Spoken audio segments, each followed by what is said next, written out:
Hello gas, পর্যাপ্ত পরিমাণ গরমের কারণে এলাকাবাসীর প্রচুর সমস্যা।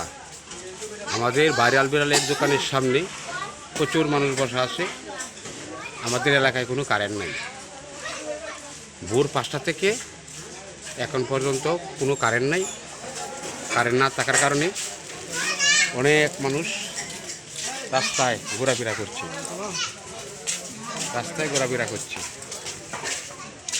এই যে আমাদের ভাইরাল বিড়ালের দোকান একবারে অন্ধকার হয়ে গেছে।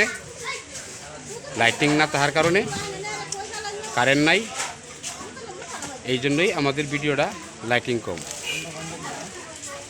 এই ব্যাপার কত কত মানুষ এই যে বসে বসে চা খাচ্ছে আমাদের বিড়ালের দোকানে।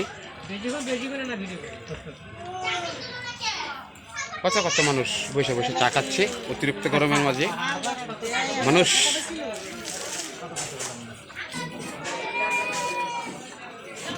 অনেক পরিস্থিতির মধ্যে পড়ে গেছে মানুষ।